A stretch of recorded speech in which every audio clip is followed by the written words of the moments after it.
Hi guys, thanks for tuning to this episode of the Nick Egan Times. We have an awesome guest on this episode. We have Asha Grigg. Asha is a fashion model, actor, influencer, and Miss Charity Australia 2021. Welcome, Asha, and thanks for joining my podcast.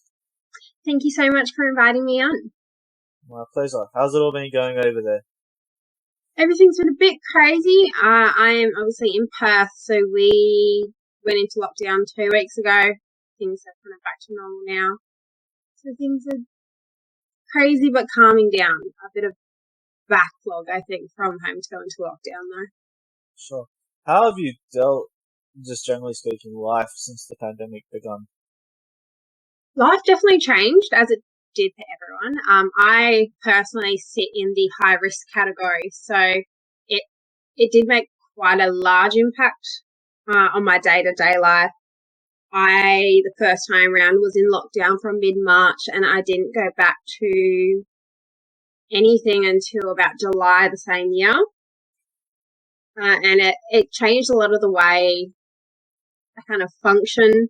So when I get deliveries and things like that, we actually go through a full process of making sure, just in case we disinfect it all. When people come over, they have to wash their hands and sanitize, and if they're sick, then all that in, and all that kind of stuff. And I just need to be a lot more aware if there's anyone around me that is unwell, that the implications that could potentially have. I think it has caused me to need to be a lot more aware of everything around me. And obviously when someone does cough or sneeze, I do sometimes find myself going, oh my God, and not to be in a mean way or anything, but because my medical team did make it very clear when the whole pandemic started, that if I was to be unfortunate and contract COVID-19, I would be in ICU and potentially not make it through. So it was quite a wake up moment at that point in time. Yeah, wow, that's scary, and yeah, I'm glad obviously it's all worked out well for you. Um, let's just jump straight into it. For the listeners, who is Asha Grigg? So I am 23, nearly 24, from Perth, Western Australia. I currently work full time in project management and project support. Then in my free time, or what there is of, I am a model. I work a lot with Instagram brands and things like that, and I am currently the Miss Reigning Charity Australia for 2021. I am building a house and planning a wedding and working in hand with the Heart Foundation to raise awareness and raise funds. That's amazing. Congratulations on the wedding, obviously, and winning, obviously, Miss Charity 2021. That's amazing. So, yeah, well done. All right, let's go back and tell me about going through your younger years, high school, and I guess your career to where you are right now. So I went to a public primary school and then a private senior high school. I was always academic. However, I didn't like school. I didn't like studying. I liked the practical sense of life more so than reading a book. So I was good at subjects like English or Indonesian, hospitality, subjects where you're constantly putting it into practice, because I would just get bored. To keep it simple, Yeah. during primary school, high school, I started modelling. I played guitar and I was a dancer, obviously filtering in and out throughout all of that over the time. And when I turned 16, I got into CrossFit and the gym. And then just before I graduated high school, I was diagnosed with heart disease, and it kind of all. Yeah, excellent.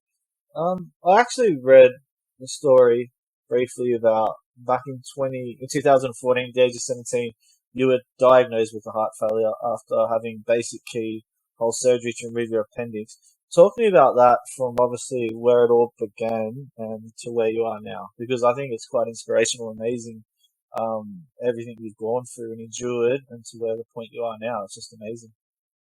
So, yeah, in 2017, I had appendicitis. So I was seen that surgery to take it out. All went okay.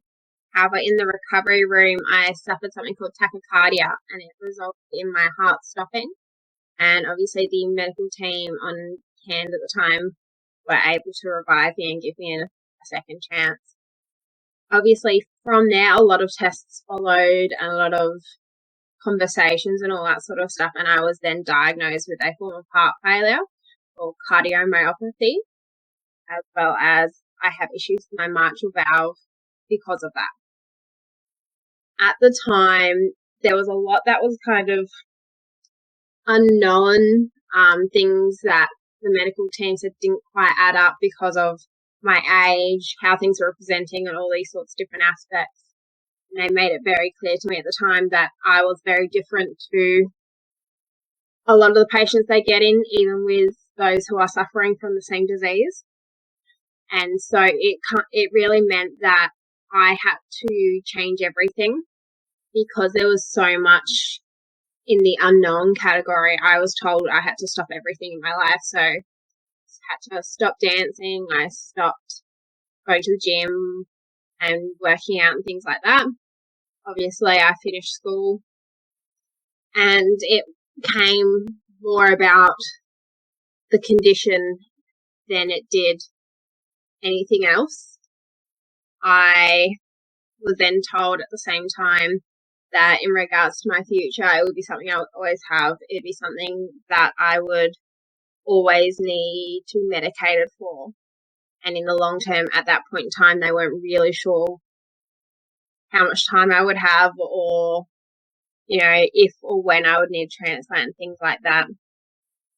And so it took quite a lot of time from that point of managing and watching and cycling through different aspects of life before actually getting to somewhere where I had answers and a plan and all those sorts of things. Wow, that's an amazing story, and yeah, what I said, like it's quite inspirational, and massive respect for you for getting through all that and where you are now. Over the past few years too, you've participated in various Heart Foundation events and fundraisers. Talk to me about that. So I obviously got involved with the Heart Foundation after being diagnosed with heart disease. I wasn't actually connected with them until 2016, when my care was transferred from cardiology to advanced heart here in Perth. And it was a resource that I found so valuable and actually made such a big difference in my life that I obviously, once I was in a position where not only was I okay with my situation and all that, but I wanted to make that difference. So I started working with the Heart Foundation, running my own fundraisers as well as participating in some of their annual fundraisers. So every year they do something called My Marathon. Anyone can register, and over the month of October you walk 42 Ks, if not more, it's up to you, and people donate. And it is a really good one because it is getting you out there and active, and it lets you feel like you're accomplishing something without having to do the full marathon in one, which obviously a lot of people, especially anyone who is suffering from heart disease, generally speaking, wouldn't be able to do. So I've actually participated in that in the last couple of years as well. And then I got into my own fundraising through the Heart Foundation early last year, and I've kind of just stuck with it ever since. They've been really good in supporting any of my ideas and all that sort of stuff.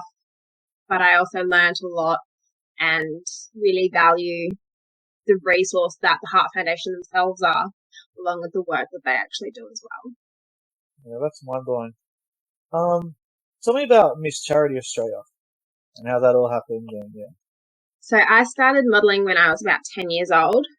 I didn't get into pageantry until beginning of 2019.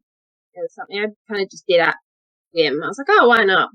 I participated in my first pageant, came in second, and I really enjoyed it. And so I decided to compete for the title of Miss Charity Australia. And the way Miss Charity Australia is different from a standard, although you do a lot of the aspects of it, it is about your involvement in the community, or in your chosen cause or whatever it may be. And so it's more of a positive environment, but also it really motivates and engages their contestants, families, friends to give back to the community, and you can do it for your own chosen cause. And so it was something that really drew me in because it was kind of allowing me to combine two of the things I was very passionate about, one being the modelling space, two being giving back and allowing me to grow a bigger platform in regards to the work I could do for the Heart Foundation, amongst other things. So in the lead up, I did various fundraising. I went to community events, things like that, and I raised about $2,500 over the year in the lead up to national finals. And then finals weekend, you compete. So you do an interview with a panel of 5 judges, you do social events with the different girls and things like that. And then the night of essentially coronation, you compete in your self-introduction, fun fashion, evening wear and active wear. So another big difference is they do not do swimwear because it's about positivity and healthy living. So we do active wear. And then once they tally up all those results along with your community work and charity work and things like that, they then crown, which will be whoever it is. In this case, it was me, Miss Charity Australia for that year. So I was crowned in November, but obviously being the end of the year, my title is 2021. And so I will hold that title until November this year, where I will crown the next Miss Charity Australia. And then I get married 2 weeks later, so I'll actually no longer be a miss anyway. And it's been an amazing experience, and my director and I get along really well. And so I've been very fortunate to get to work with her on various other ideas. And we're working to be more in our community even more than we are now, because it is very much a role model position, because so much of what our youth and our teenagers are looking at is very unrealistic because it's all across socials. So we're working really hard to try to bring that back down a bit and relate to the kids and relate to the teens, relate to the women of all ages, and open, healthy discussion, but also having positive, realistic role models. It's amazing. Yeah, congratulations on that as well again. What are your other passions and hobbies aside from everything that you do? I know you don't have that much spare time, but what do you like to do? So at the moment, I still go to the gym. That is more so a requirement. I do enjoy it from time to time. And then I do a lot of my modelling. I get to work with amazing people. So I've made a lot of friendships through the creative industry in Perth, which is kind of grown from something I've always done to being something I generally enjoy. And I'll do work for free with some of my favourite creatives just so we can create different amazing content, essentially. And it is so much fun. And then I do spend some time with my family and things like that. And obviously my partner. I will occasionally go watch and play cricket.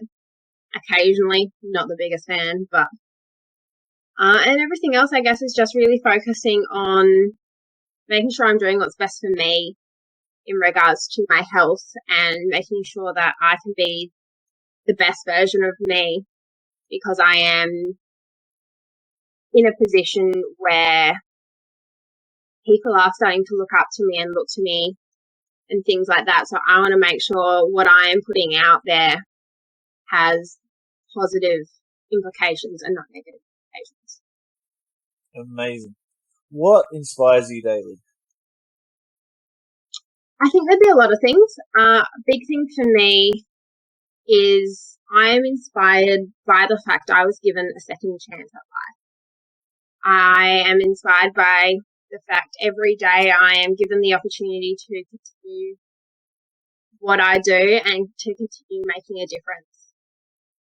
And I'm inspired by all the amazing people that surround me who all face their own hurdles and their own challenges and are always willing to support and help those around them. Cool. Have you done much traveling, internationally or domestically?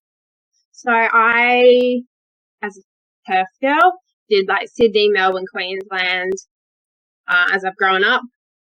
I went to the USA when I was 16 for dancing, and we did LA and danced at Disneyland and everything like that. And then my mum took my best friend and I at the time to New York, and that was an amazing experience. And we were actually able to get our Year 12 ball gowns while we were there and everything as well. And I've done Bali so many times. I really enjoy Bali. We had big plans. Obviously, with getting married, we had intended to go traveling and things like that. However, it's not going to be a realistic thing at the moment, especially because I cannot take the risk of getting on an aeroplane until things are completely adjusted, for lack of a better term. But we definitely want to do Europe next if we can. Are you going to get the vaccine? Eventually, yes. Yeah. However, obviously it won't be straight off the bat because it is a great thing.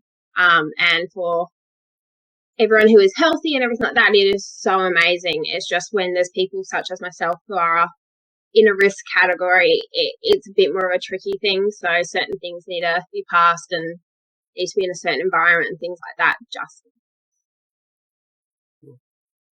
If you were 18 again and you could do something differently or do things differently, what would you change? I would definitely change, or definitely want myself to focus on me instead of trying to please everyone else. I think that was a big downfall for me at that time, and it did have to do with some of the people I had surrounded myself with, but I spent all my time trying to please other people that I forgot what it meant to do what was best for me. Cool, amazing. Asha, thanks for joining my podcast. I do appreciate it. I wish you all the best with your career, getting married, everything that's happening. I think you're on a great and strong trajectory in life. Yeah, I just wish you nothing but the best. Fantastic. Thank you so much.